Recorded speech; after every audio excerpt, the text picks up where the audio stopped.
KETK News. You're watching East Texas Live. Well, Hurricane Laura might be gone and out of our area, but we are still in Atlantic hurricane season. Net Health would like to talk to us a bit this morning about hurricane preparedness, that we should remember for any future storms that may come into East Texas. Russell Hopkins joins us now. He's the director of our Public Health Emergency Preparedness Department over at Net Health. Good morning, Russell. Good morning. We're all a little tired around here after a very busy week. So if you can tell us, when is peak hurricane season? It's in about 2 weeks. September 10th is the peak of the season. And of course, your weather team probably know better, but I believe there's activity in the Atlantic Basin even now that we should be watching out for and preparing for. How did you feel about the way East Texas prepared for Marco and Laura? Do you think we did a good job following recommendations? I think so, particularly with how people evacuated from the really dangerous areas was handled well, and kind of informs us on where we may go in the future depending on a hurricane track. This particular incident, we feared that a electrical outage would be the primary emergency. So we were concerned that people might operate their generators unsafely, or that there wouldn't be a place for somebody to go with a medically or a electrically powered medical device. So those are the things that we're talking about at Net Health with the public about how to prepare and making sure that they get the right kind of information and they make the right kind of plans.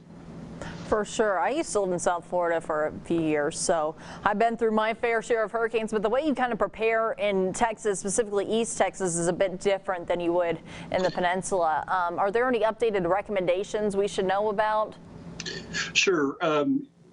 With the pandemic ongoing, there's a lot of new information about how to safely shelter. The local governments and the state are going only to use the congregate shelters as a last resort. So, you may want to dust off a phone number of family and give them a call and say, hey, if something happens, could we evacuate to your location, since there won't be churches and schools available. For sure. And also, I feel like it's always a good reminder what goes in your, emergency bag at home. We think of batteries, flashlights, stuff like that. But what are some other things you don't think people always remember to have on standby?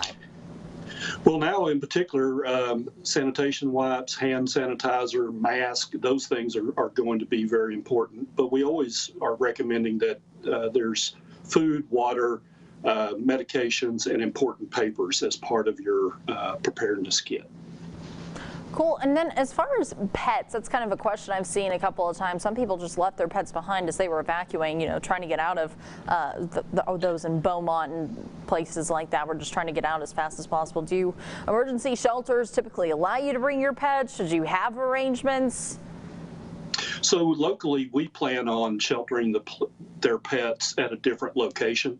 That's worked in the past for us, and so they could still bring them, and we'll take care of them and then repatriate the pet with the family so that they could go home eventually. There you go. That would be a loud place to be, I'm sure, as a hurricane comes barreling through hundreds of dogs. Thank you very much, Russell. Anything else you think we should know about? You can come to the Net Health website if you want to see what individual items belong in a preparedness kit. Also, we have links so you can have a template to make a plan. And so I encourage you to come to our website. There you go. Preparation is key. Thank you very much, Russell, and stay safe out there. Thank you. Coming out.